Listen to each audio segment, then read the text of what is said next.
الحمد لله رب العالمين والعاقبة للمتقين والصلاة والسلام على إمام الأنبياء والمرسلين نبينا وحبيبنا وقدوتنا محمد صلى الله عليه وسلم وعلى آله وصحبه أجمعين. أما بعد، فأعوذ بالله السميع العليم من الشيطان الرجيم. بسم الله الرحمن الرحيم. قل هذه سبيلي أدعو إلى الله على بصيرة أنا ومن اتبعني وسبحان الله وما أنا من المشركين. وقال النبي صلى الله عليه وسلم: نضر الله امرأ سمع مقالتي فوعاها وحفظها وبلغها. میرے عزیز ساتھیوں، بھائیوں، بزرگ دوستو، میں آج تقریب صحیحین کے اندر اس مختصر سے وقت کے اندر اس شخصیت کا تذکرہ مختصر طور پر کروں گا جو آیت میں نے تلاوت کی ہے، اس پر عمل کرتے ہوئے علم اور بصیرت کے ساتھ لوگوں کو اللہ کی طرف بلانے والے تھے، اور حقیقی طور پر اور عملی طور پر اس حدیث کے مصداق تھے. انہوں نے رسول اللہ صلی اللہ علیہ وسلم کے فرامین کو حاصل کیا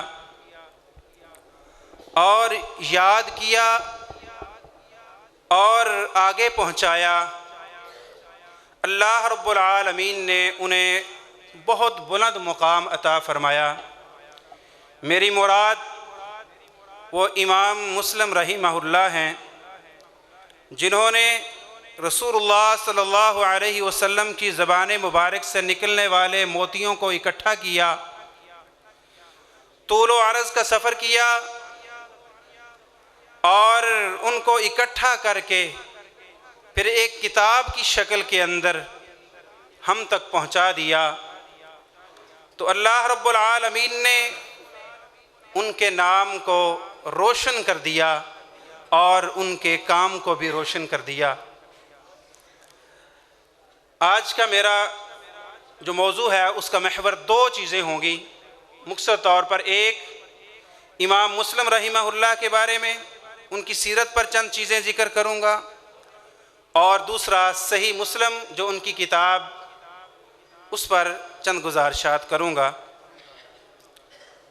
سب سے پہلی چیز امام مسلم رحمہ اللہ کا نام اور ان کی نسبت کے بارے میں چند چیزیں، کہ ان کا نام مسلم بن حجاج بن مسلم القشیری النیسابوری الخراسانی تھا، اور ان کی کنیت ابو الحسین تھی. یہ قشیری جو نسبت ہے یہ عرب کا ایک معروف قبیلہ تھا، اس کی طرف ہے. اور امام مسلم عربی الاصل تھے. اور اس کے بعد ان کی دوسری نسبت نیسابور ہے. یہ اپنے دور کا اہل السنہ کا مرکز ہوا کرتا تھا، اور اس علاقے نے بہت سارے علماء، فقہاء، محدثین پیدا کیے جن کو شمار نہیں کیا جا سکتا. امام حاکم رحمہ اللہ نے بڑی بڑی 8 جلدوں کے اندر اس علاقے سے پیدا ہونے والے محدثین، علماء اور فقہاء کا تذکرہ کیا ہے. 8 جلدوں کے اندر جو اس علاقے کے اندر علماء پیدا ہوئے تھے. اور یہ وہ علاقہ تھا کہ بڑی بڑی دور سے لوگ علم کی پیاس بجھانے کے لیے نیسابور آیا کرتے تھے. لیکن جب تتار داخل ہوئے تو ان کے داخل ہونے کے بعد یہ شہر، اس کی کیفیت ایسے ہو گئی گویا کہ اس روح زمین پر کوئی شہر ایسا تھا ہی نہیں. اور یہ شہر اس وقت ایران کی سرزمین پر واقع ہے، جو مشہد سے تقریباً مغرب کی طرف 50 میل کے فاصلے پر یہ واقع ہے، اور اس کا موجودہ نام اس وقت نیشا پور ہے. اس کے بعد تیسری نسبت خراسانی ہے. خراسان کا علاقہ جو اس وقت ہے وہ 3 ملکوں کے اندر بڑھ چکا ہے۔ اس وقت یہ سارا ایک علاقہ ہوتا تھا، اب یہ علاقہ 3 ملکوں کے اندر بڑھ چکا ہے، افغانستان، ایران اور ترکمانستان۔ یہ جو ہندو کش کا علاقہ ہے، پہاڑی سلسلہ، یہاں تک یہ افغانستان کی طرف یہاں تک یہ پھیلا ہوا تھا، اور افغانستان کے چند شہر بدخشاں اور ہرات یہ خراسان کے اندر آتے ہیں، اور اسی طرح ایران کے کچھ شہر ہیں، مشہد ہے، طوس ہے، سرخس ہے، نیشا پور ہے، یہ سارے علاقے خراسان کے اندر آتے ہیں۔ اور اسی طرح جو کراکرم ہے، یہ جو شہرائے کراکرم ہے، اس طرف یہاں تک جو صحرائے کراکرم تھا، یہاں تک یہ خراسان کا علاقہ پھیلا ہوا تھا۔ اس وقت یہ علاقہ بہت وسیع تھا، موجودہ جو ہے یہ 3 ملکوں کے اندر تقسیم ہے۔ اس کے بعد دوسرا پوائنٹ جو ہے امام مسلم رحمہ اللہ کے بارے میں آتا ہے کہ ان کی ولادت کے بارے میں اہل علم نے 4 اقوال نقل کیے ہیں۔ بعض اہل علم نے 201، بعض نے 202، بعض نے 204، اور بہت سارے علماء نے 206 ان کی ولادت کا سن ذکر کیا ہے، اور یہی اقرب الی الصواب ہے، کیونکہ امام نووی رحمہ اللہ جو ہیں اور وہ علماء جو ان کی تصنیفات کے زیادہ کام کرنے والے ہیں، انہوں نے اس چیز کو راجح قرار دیا ہے۔ اور امام مسلم رحمہ اللہ ایک علمی گھرانے کے اندر انہوں نے آنکھ کھولی تھی، اور ان کے والد حجاج بن مسلم بھی ان کا شمار اس وقت نیسا پور کے اہل علم کے اندر ہوتا تھا۔ امام مسلم رحمہ اللہ نے بچپن کے اندر 12 سال کی عمر کے اندر علم حدیث سیکھنا شروع کر دیا تھا۔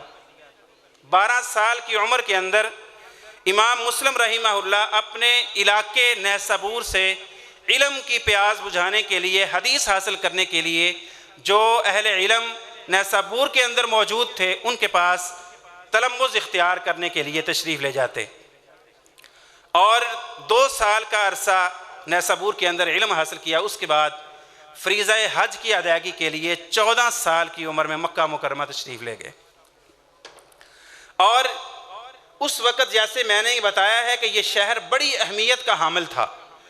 8 بڑی بڑی جلدوں میں علماء کا تذکرہ موجود ہے، امام حاکم نے ذکر کیا ہے، لیکن امام مسلم رحمہ اللہ نے اسی بات پہ اکتفا نہیں کیا کہ میں نے علم حاصل کر لیا ہے، بڑے بڑے جہابذہ علماء ہمارے اس ملک اور شہر کے اندر موجود ہیں، مجھے کیا ضرورت ہے باہر جانے کی۔ نہیں، انہوں نے وہاں سے سفر کا آغاز کیا، اور کسی نے کیا کہا ہے خوب کہ جو حجاز تھا یہ سرچشمہ تھا، جڑیں دین کی حجاز کے اندر ہیں، اور اس کی شاخیں بغداد میں پھیلی ہوئی تھیں، اور اس کا پھل جو تھا وہ خراسان کے اندر تھا۔ جب انہوں نے وہ پھل چکھا، دین کے علم کا لذت ان کو محسوس ہوئی، پھر تڑپ پیدا ہوئی کہ کیوں نہ وہاں سے جا کر علم حاصل کروں جہاں سے یہ شجر پھوٹا ہے، جہاں سے یہ اگا ہے۔ تو حجاز مکہ مکرمہ تشریف لے گئے، اور پھر صرف جہاں سے جڑ پھوٹی ہے وہاں نہیں، بلکہ جہاں جہاں وہ شاخیں اس دین کی، اس علم کی پہنچی، ان علاقوں کا سفر کیا ہے امام مسلم رحمہ اللہ نے۔ اور امام مسلم رحمہ اللہ مکہ مکرمہ میں گئے، وہاں سے علم حاصل کیا، مدینہ منورہ کے اندر گئے، محبت وحی کے اندر جا کر وہاں سے علم حاصل کیا، پھر بغداد آئے، عراق آئے، کوفہ آئے، بصرہ آئے، اور اسی طرح مصر، رے، شام، دمشق، ان سارے علاقوں میں جہاں جہاں اس پودے کی شاخیں پھیلی ہوئی تھیں وہاں سے علم حاصل کیا، اور پھر واپس اپنے علاقے میں پہنچ گئے جہاں پر اس دین کا، اس علم کا پھل موجود تھا۔ ان سارے علاقوں سے علم حاصل کرنے کے بعد اب اپنے علاقے میں آئے ہیں۔ آپ تصور کریں کہ کتنا علم اللہ رب العالمین نے ان کو عطا کیا ہوگا۔ تقریباً 15 سے 16 سال کا عرصہ یہ رحلات علم کے اندر رہے، علم تلاش کرتے رہے اور علم حاصل کرتے رہے۔ تو اب یہ اپنے علاقے کے اندر جب آ گئے تو اب چونکہ اس وقت دور اہل علم کا بھی تھا، فقہاء کا بھی تھا، اسی طرح اس وقت تقلید کا جمود بھی موجود تھا، تو ان کے بارے میں ان کا جو مذہب اور فروع کے اندر تھا اس کے بارے میں بعض لوگوں نے پوچھا کہ امام مسلم رحمہ اللہ کا فروع کے اندر، کیونکہ عقائد کے اندر کوئی اختلاف نہیں ہے، فروع کے اندر اختلاف ہو سکتا ہے، تو فروع کے اندر امام مسلم رحمہ اللہ کا جو مذہب تھا وہ کیا تھا؟ امام سخاوی رحمۃ اللہ علیہ لکھتے ہیں انہو کان علی طریقۃ الائمہ من اہل الآثار فی عدم التقلید، کہ ان کا فروع کے اندر جو مذہب تھا وہ ائمہ اہل الآثار تھا۔ اور شیخ الاسلام ابن تیمیہ رحمہ اللہ نے ان سے پوچھا گیا کہ امام مسلم رحمہ اللہ کا فروع کے اندر منہج کیا ہے، مذہب کیا ہے؟ تو امام ابن تیمیہ رحمہ اللہ کہتے ہیں کتب الستہ کے راویوں کے بارے میں پوچھا گیا، فرمایا اما البخاری و ابو داؤد، امام بخاری رحمۃ اللہ علیہ اور امام ابو داؤد رحمۃ اللہ علیہ فامامان فی الفقہ من اہل الاجتہاد، یہ تو مجتہد کے امام تھے، یہ امام تھے دونوں، امام بخاری اور امام ابو داؤد رحمہ اللہ۔ اور امام مسلم واما مسلم والترمذی والنسائی وابن ماجہ ونحوہم فهم على مذهب اہل الحدیث لیسوا مقلدین بواحد بعینہ من العلماء ولا هم من الائمة المجتہدین على الاطلاق، کہ یہ مطلق طور پر مجتہدین کے اندر بھی ان کا شمار نہیں ہوتا تھا جس طرح امام بخاری رحمۃ اللہ علیہ کا ہے، اور نہ ہی یہ کسی معروف ائمہ کرام جو ائمہ اربعہ تھے ان میں سے کسی کی تقلید کرتے تھے، بل ہم یمیلون الی قول ائمۃ الحدیث، بلکہ یہ ائمہ حدیث کی طرف ان کا میلان تھا، جس طرح امام شافعی ہیں، امام احمد بن حنبل ہیں، اسحاق بن راہویہ ہیں، اور اس طرح دوسرے اہل علم جو اس وقت موجود تھے۔ اب اس کے بعد امام مسلم رحمہ اللہ کا علمی مرتبہ اور مقام، اس کے بارے میں چند باتیں ذکر کرتا ہوں۔ 16 سال 15 سال علم حاصل کیا، اور ہر جگہ سے علم حاصل کرنے کے بعد ان کا مقام اساتذہ کی نظر میں اور شاگردوں کی نظر کے اندر، ان کے علم کے معترف ان کے اساتذہ کرام بھی تھے، ان کے شاگرد بھی تھے۔ امام ابو زرع ان کے استاد ہیں اور امام ابو حاتم ان کے شاگرد ہیں۔ ان دونوں کے بارے میں ہے کہ حدیث کی صحت کو پہچاننے کے اندر یہ اس وقت علماء کی موجودگی کے اندر اس اہل علم فقہاء اور محدثین کے شہر کے اندر اگر کسی شخص کو مقدم کرتے تھے وہ امام مسلم رحمہ اللہ تھے۔ اور محمد بن بشار امام بخاری رحمہ اللہ کے استاد ہیں، وہ ذکر کرتے ہیں کہ حفاظ الدنیا 4، دنیا کے اندر 4 حافظ ہیں، ان میں سے ایک امام ابو زرع اور دوسرے مسلم نیسابور کے اندر ہیں، امام دارمی سمرقند کے اندر، اور بخارا کے اندر امام بخاری رحمہ اللہ ہیں۔ اور اس خطیب بغدادی کہتے ہیں احد الائمۃ من حفاظ الحدیث، کہ ان کا شمار ائمہ حدیث کے اندر ہوتا ہے، ائمہ دنیا کے اندر ہوتا ہے۔ امام سمعانی رضی رحمہ اللہ کہتے ہیں احد ائمۃ الدنیا۔ اور اس کے بعد امام مسلم رحمہ اللہ کو اس مقام تک پہنچانا اور اس ہیرے کو تراش کر ایک قیمتی ہیرا بنانا، یہ کن لوگوں نے کیا تھا؟ میری مراد ان کے مشائخ کون تھے کہ جن سے یہ علم حاصل کر کے اتنے ہیرے بن کے سامنے آئے؟ جن سے انہوں نے علم حاصل کیا تھا ان کی تعداد 214 ہے، اور سیر اعلام النبلاء کے اندر ذکر کرتے ہیں کہ 220 ان کے استاد تھے جن سے انہوں نے علم حاصل کیا ہے۔ جو ایک شخص اتنے مشائخ سے علم حاصل کرے اس کا مقام آپ خود سمجھتے ہیں کہ کتنا اعلیٰ ہوگا، اس کے پاس کتنا علم ہوگا اور اس کے علم کی وسعت کتنی ہوگی۔ ان میں سے چند جو اساتذہ کرام تھے ان کا تذکرہ میں مختصر طور پر کر دیتا ہوں۔ امام بخاری رحمہ اللہ ان کے استاد تھے، علی بن مدینی جو امام بخاری کے بھی استاد تھے، امام مسلم کے بھی استاد ہیں۔ اسی طرح امام احمد بن حنبل بھی ان کے استاد تھے، عبداللہ بن محمد بن ابراہیم، یہ سکہ اپنے دور کے سکہ اور ثبت تھے، اصول حدیث کی اصطلاح طالب علم جانتے ہیں۔ انہوں نے 1540 احادیث صحیح مسلم کے اندر نقل کی ہیں۔ زہیر بن حرب ہیں، ان کے بارے میں بھی یہ بھی اپنے دور کے امام تھے، حافظ ثقہ ثبت، 1281 روایات انہوں نے ان سے نقل کی ہیں۔ اور یہ وہ اہل علم ہیں کہ جو علم کے پہاڑ تھے، ان سے امام مسلم رحمہ اللہ نے علم حاصل کیا ہے کہ جب علم حاصل کرنا ہے نا تو دیکھنا ہے کہ آپ علم حاصل کس سے کر رہے ہو، اس کے استاد کون ہیں۔ کیونکہ آج بھی آپ لوگ اس بات کو سمجھتے ہیں کہ ہر جو 4 حدیثیں پڑھ لیتا ہے اپنے آپ کو پتہ نہیں کیا سمجھنا شروع کر دیتا ہے، اور لوگ اس سے علم حاصل کرنے کے لیے دوڑتے ہیں۔ ان ھذا العلم دین فانظروا عمن تأخذ دینکم، یہ جو علم ہے یہ دین ہے، تم دین کس سے لے رہے ہو اس کا تعین کرو کہ وہ کون شخص ہے، اس کے اساتذہ کرام کہاں ہیں، کس کس شیخ کے پاس بیٹھ کر اس نے جو ہے علم حاصل کیا ہے۔ ہر ایرے غیروں سے علم حاصل کرنے کے لیے نہ چلے جایا کرو۔ اور امام مسلم رحمہ اللہ نے جن سے علم حاصل کیا اپنے دور کے امام تھے وہ اس علم کے اندر، اور ان سے ان کی صفات جو ہے وہ واضح ہو جاتی۔ امام مسلم رحمہ اللہ صبر کے پہاڑ تھے۔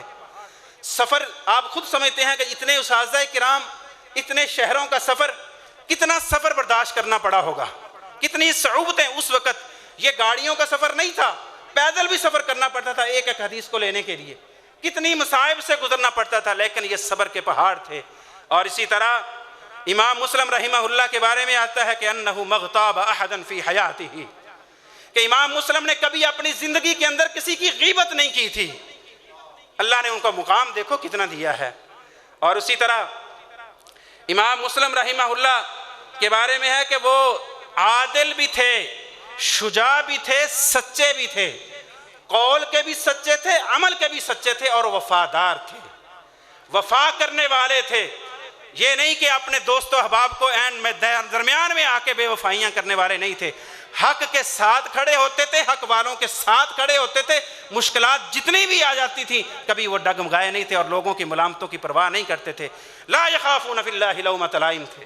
یہ امام مسلم رحمہ اللہ تھے۔ ان کے بارے میں فرمایا کان الامام مسلم شجاعا صدوقا وفیا یقف الی جانب الحق واہلہ فی الشدائد، جتنے بھی مشکلات آ جاتی تھی حق والوں کا ساتھ نہیں چھوڑتے تھے۔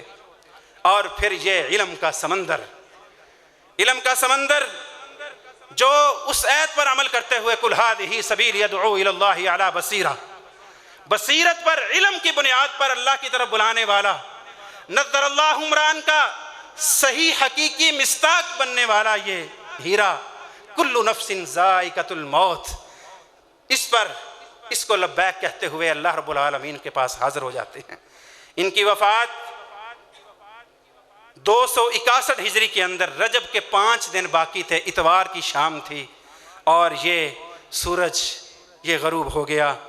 اور ان کی وفات کے بارے میں ایک واقعہ نقل کیا جاتا ہے کہ ایک علمی مجلس برپا ہوئی، اور اس علمی مجلس کے اندر ایک حدیث کے بارے میں پوچھا گیا، ان کو نہیں علم تھا، واپس گھر آئے اور آ کر گھر والوں کو کہنے لگے کہ میرے پاس اب کوئی نہ آئے، کمرے میں داخل کوئی نہ ہو، ایک حدیث ہے، مجھے نہیں پتا چلا کہ حدیث ہے، ڈھونڈنا شروع ہو گیا۔ گھر والوں نے کہا کہ ایک ٹوکرا آیا ہے کھجوروں کا، کہا رکھ دو اور چلے جاؤ باہر۔ امام مسلم رحمہ اللہ حدیث تلاش کرنے لگے، کھجور بھی کھاتے رہے، حدیث بھی تلاش کرتے رہے، صبح ہو جاتی ہے، اور صبح ہوئی، کھجوریں بھی ختم ہو گئی، حدیث بھی مل گئی، اور کھجوریں اتنی زیادہ کھا چکے تھے کہ جس کی وجہ سے بیمار ہو گئے، اور اسی کے اندر ان کی وفات ہو گئی۔ یہ تھا امام مسلم رحمہ اللہ کے بارے میں مختصر سا ان کی سیرت پر گفتگو۔ اب آتے ہیں صحیح مسلم۔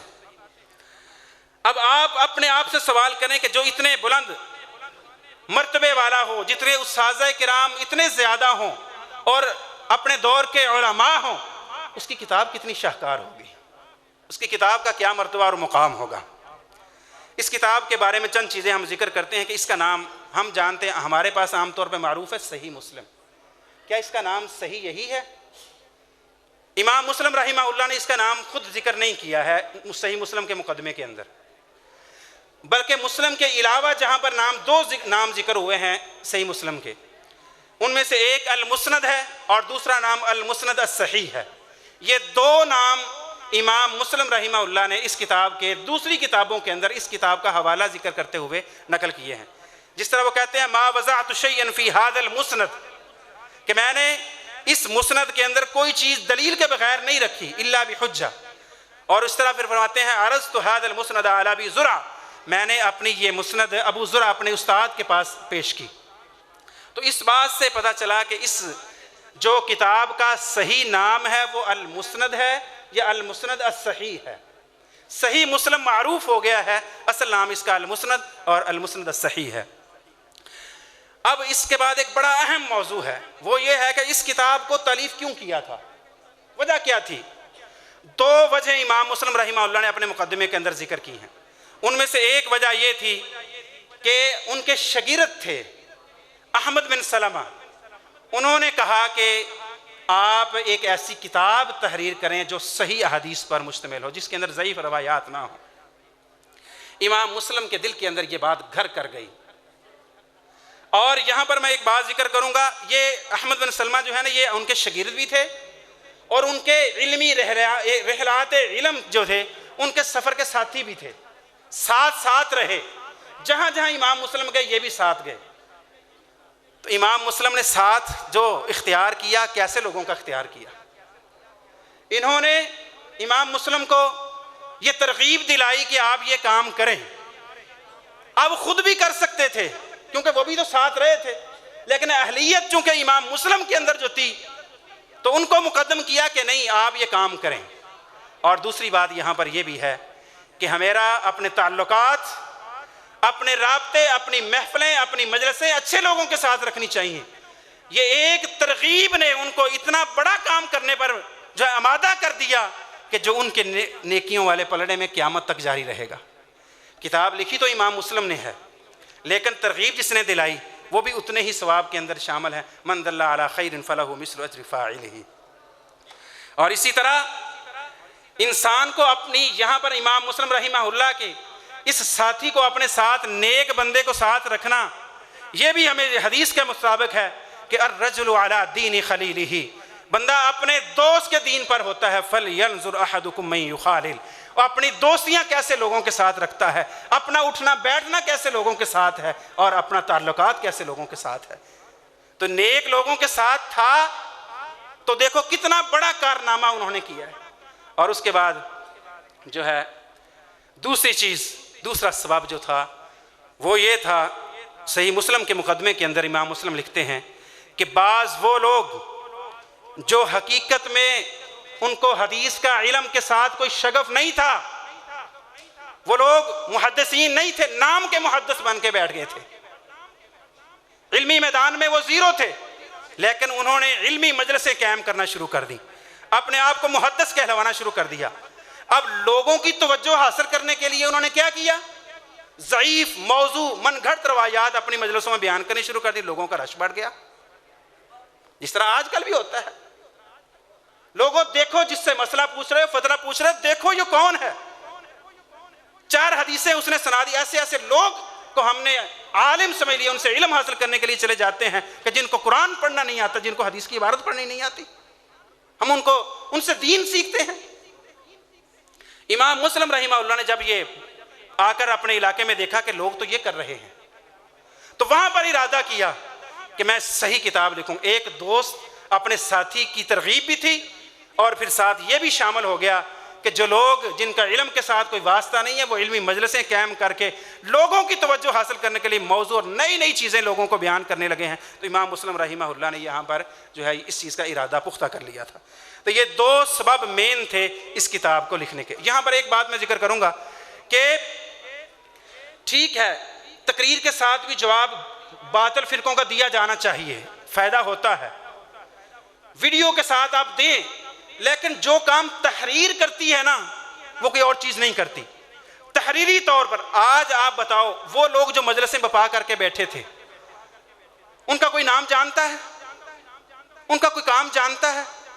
نہیں، لیکن جنہوں نے تحریری طور پر جواب دیا ہے، آج بھی اور انشاءاللہ قیامت تک امام مسلم رحمہ اللہ کا نام بھی گونجتا رہے گا، کام بھی گونجتا رہے گا۔ تو تحریری طور پر جواب دینا چاہیے۔ جتنے باطل فرقے اٹھ رہے ہیں، ٹھیک ہے، خطابت کے ذریعے سے، تقریر کے ذریعے سے، واعظ کے ذریعے سے جواب دیں، لیکن ساتھ تحریر دیں۔ یہ امام مسلم رحمہ اللہ کی جو یہ کتاب ہے، یہ ہمیں اس چیز کی طرف وضاحت کرتی ہے۔ اس کے بعد ہے امام مسلم رحمہ اللہ کی احادیث کی تعداد جو ہے وہ کتنی ہے؟ 16 سال کی محنت جو انہوں نے ایک کتاب کے اندر جمع کی، 3033 احادیث سے ہیں، 16 سال، اور یہ کتاب لکھنے میں 15 سال لگے ان کو، 15 سال لگے، اور 3033 روایات جمع کی، اور جمع کتنی روایات میں کی؟ 3 لاکھ روایات موجود تھی، ان میں سے چن کر چھانٹ کر یہ احادیث جمع کی ہیں 15 سال کے عرصے کے اندر یہ۔ اور اس کے دوران لکھتے ہیں اہل علم کہ یہ نہیں ہے کہ میں اس علاقے کے بڑے بڑے عالموں سے میں نے پڑھ لیا ہے، پوری دنیا گھوم آیا ہوں، جہاں جہاں اہل علم موجود ہے، علم حاصل کر میں بہت بڑا امام بن گیا ہوں، کتاب لکھنی شروع۔ نہیں، ایسا نہیں کیا۔ جتنا علم زیادہ ہوا، عاجزی اتنی زیادہ ہوئی، اپنے اس شہر کے اہل علم سے کبھی دور نہیں ہوئے۔ اس کتاب کو لکھ رہے ہیں، پوری دنیا کے اہل علم سے علم حاصل کر لیا ہے، 3 لاکھ روایات اکٹھی کر لی ہیں، لیکن اس کے باوجود اپنے ملک کے، اپنے شہر کے اہل علم کی طرف رجوع کرتے ہیں، تھوڑا سا لکھتے ہیں، اپنے استاد ابو زرع کے پاس چلے جاتے ہیں، فلاں استاد کے پاس چلے جاتے ہیں، ان سے ان کی تصحیح کرواتے ہیں۔ اہل علم سے اپنا رابطہ نہیں توڑا۔ آپ طالب علموں کے لیے بھی یہ نصیحت ہے کہ فارغ التحصیل ہونے کے بعد آپ اہل علم، اساتذہ، مشائخ سے رابطہ کبھی منقطع نہ کرنا۔ فتنوں کا دور ہے، فتنے آپ کو بہا کے لے جائیں گے اگر آپ اپنے مشائخ کے ساتھ اپنا رابطہ نہیں رکھیں گے۔ فتنے طوفان کی شکل کے اندر ہیں، اپنے مشائخ، اپنے علماء کے ساتھ اپنے تعلق کو مضبوط کرو اگر فتنوں کے اندر آپ فتنوں سے محفوظ رہنا چاہتے ہو۔ یہ امام مسلم رحمہ اللہ ہمیں سکھاتے ہیں۔ وقت چونکہ بہت زیادہ ہو چکا ہے، بس 1-2 پوائنٹ اور ذکر کر کے میں بات ختم کرتا ہوں کہ کچھ خصوصیات ہیں جو امام بخاری اور امام مسلم رحمہ اللہ کے درمیان مساوی ہیں، اور کچھ ہیں کہ جو جس کے ساتھ امام مسلم رحمہ اللہ اکیلے ہیں۔ ان میں سے ایک جو ہے بڑی اہم جو ہے وہ یہ ہے کہ امام مسلم رحمہ اللہ اپنی صحیح کے اندر ایک موضوع کی جتنی بھی روایات ہیں وہ ساری ایک جگہ پہ جمع کر دیتے ہیں، اور اس متن حدیث کے جتنے بھی طرق ہیں وہ سارے کے سارے ایک جگہ پہ جمع کر دیتے ہیں۔ طالب علم کو، حدیث تلاش کرنے والے کو یا کوئی موضوع تلاش کرنے والے کے لیے یہ آسانی ہے کہ وہ ایک جگہ اسے سارا مواد مل جاتا ہے، جبکہ امام بخاری رحمہ اللہ اس کے مقابلے میں جو طریقہ اختیار کرتے ہیں وہ اس سے بہت بلند ہے۔ وہ مختلف جگہ پہ حدیث بیان کرتے ہیں اور ہر جگہ پہ نئے طرق کے ساتھ ذکر کرتے ہیں اور ہر جگہ پہ نیا مسئلہ ثابت کرتے ہیں۔ تو یہ سہولت کے اعتبار سے یہ ان کی خصوصیت ہے، باقی فقاہت اور علم کی وسعت اور بلندی کے اعتبار سے امام بخاری ان سے مقدم ہے۔ اور بعض اہل علم جو ہیں وہ امام مسلم کو صحیح بخاری پر ترجیح دیتے ہیں۔ ترجیح کی عام طور پہ جو 3 بنیادی چیزیں ہوتی ہیں، من حیث الصحہ، صحت کے لحاظ سے، من حیث الفقہ، فقاہت کے لحاظ سے، من حیث السہولہ والتیسیر، 3 چیزوں کی بنیاد پر 2 صحیح کے درمیان جو ہے وہ تمیز کی جاتی ہے۔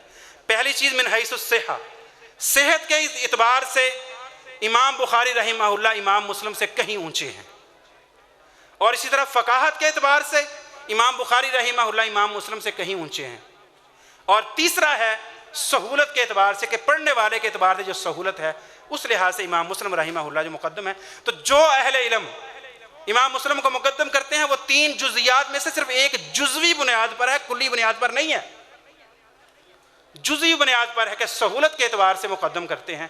تو امام بخاری رحمہ اللہ جو ہیں وہ مقدم ہیں ان سے، امام مسلم رحمہ اللہ سے، صحت کے اعتبار سے بھی اور فقاہت کے اعتبار سے بھی۔